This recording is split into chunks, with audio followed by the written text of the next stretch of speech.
Hello everyone, स्वागत है आपका हमारे YouTube channel home science pro में। तो स्टूडेंट्स, आज हम क्लास 12th का चैप्टर सेकंड जिसका नाम है नैदानिक पोषण और आहार के कुछ important question, MCQ based question जो है मैं आपको बताने वाली हूँ, जो कि बहुत ही इंपॉर्टेंट क्वेश्चन है और आपके बोर्ड एग्जाम्स में भी आपके काम आएंगे। फर्स्ट क्वेश्चन है, भोजन में उपस्थित विभिन्न पोषक तत्व उस भोजन के डैश को निर्धारित करते हैं। और आपके ऑप्शन है घनत्व, नंबर बी पोषण स्तर, एंड नंबर सी स्वाद, एंड नंबर डी गंध। तो आपके पास ये चार ऑप्शंस हैं। भोजन में उपस्थित विभिन्न पोषक तत्व उस भोजन के डैश को निर्धारित करते हैं। वो निर्धारित करते हैं पोषण स्तर को, पोषण का लेवल कितना है। पोषण का विशिष्ट क्षेत्र जो बीमारी के समय के पोषण से संबंधित है और डैश कहलाता है जब बीमारी के समय पर दिया जाए। नैदानिक, चिकित्सा, कुपोषण या फिर औपचारिक और संश्लेषित। तो आपका जो आंसर है वो है नैदानिक चिकित्सा। नैदानिक चिकित्सा वो पोषण होता है जो बीमारी के समय पर एक रोगी को दिया जाता है उसकी बीमारी को रिकवर करने के लिए। नेक्स्ट है, ऐसा आहार जो रोगी की चिकित्सीय आवश्यकताओं को पूरा करने के लिए विशेष रूप से समायोजित किया जाता हो या किया जाता है। समायोजित मतलब कि मॉडिफाई किया जाता है, मॉडिफिकेशन की जाती है उसकी रिक्वायरमेंट्स को पूरा करने के लिए। तो ऑप्शंस है संतुलित आहार, पौष्टिक आहार, संशोधित आहार और डी ऑप्शन नैदानिक आहार। तो आपका जो राइट आंसर है वो है संशोधित आहार। नेक्स्ट क्वेश्चन, किसी व्यक्ति के पोषण मूल्यांकन के लिए जानकारी आवश्यक है कि यदि हमें किसी का न्यूट्रिशनल असेसमेंट करनी है, इवेल्युएशन करनी है, तो उसके लिए क्या आवश्यक है। रोगी का स्वास्थ्य जानना, आहार व्यक्तिगत के बारे में जानना, चिकित्सा इतिहास के बारे में जानना या सभी के बारे में जानना। तो आपका राइट आंसर आता है सभी के बारे में जानना। इट मीन्स उपरोक्त सभी, ये आपका आंसर है। नेक्स्ट क्वेश्चन आ जाता है आपका, रोगी की अवधि एवं प्रकृति के अनुरूप आहार की संगतता डैश तथा डैश आहार के रूप में परिवर्तित की जा सकती है।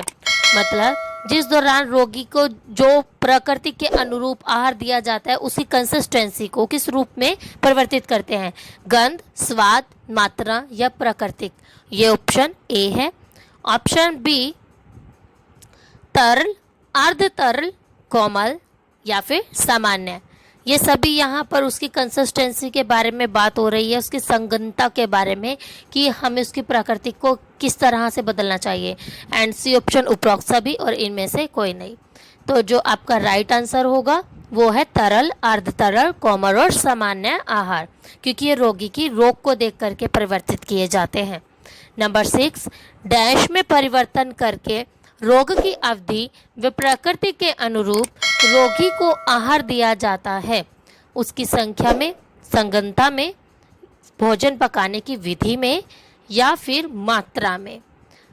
तो इसका जो राइट आंसर है आपका क्वेश्चन का वो है संगतता में परिवर्तन करके। तो बी ऑप्शन आपका राइट ऑप्शन है।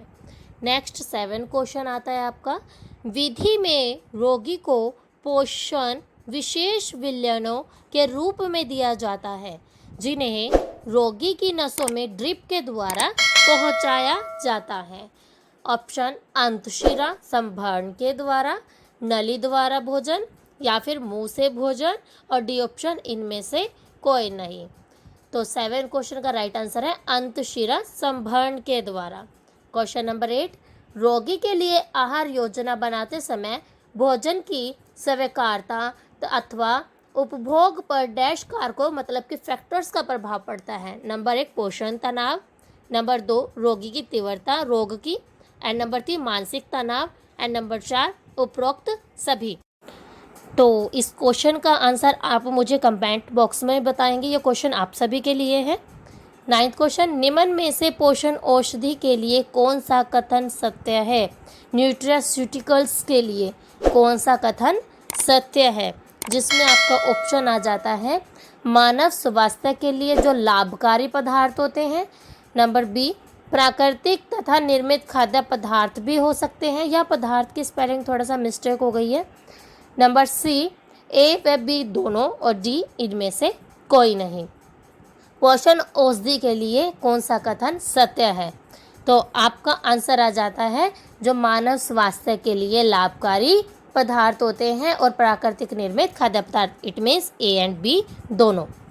क्वेश्चन नंबर 10, ऑपरेशन के तुरंत बाद रोगी को डैश प्रोटीन देना जबकि गुर्दा खराब हो जाने पर डैश प्रोटीन देना, कम या ज़्यादा देना।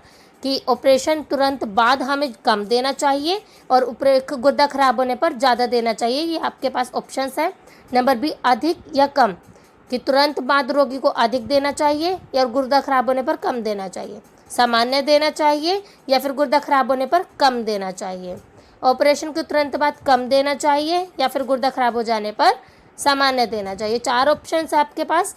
इन चारों में से आपका जो राइट ऑप्शन है वो है बी, कि तुरंत बाद रोगी को अधिक प्रोटीन देना चाहिए और गुर्दा खराब होने पर कम।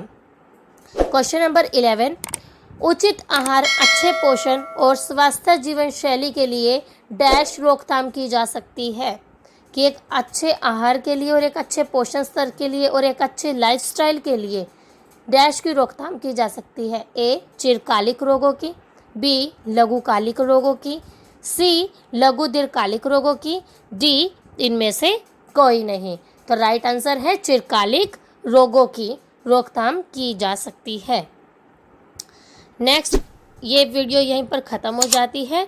आशा है कि ये वीडियो आपके लिए बहुत ही हेल्पफुल रही होगी। ये क्वेश्चंस आपके बोर्ड में आने वाले हैं। प्लीज़ मेरी वीडियो को लाइक, शेयर एंड सब्सक्राइब ज़रूर करें।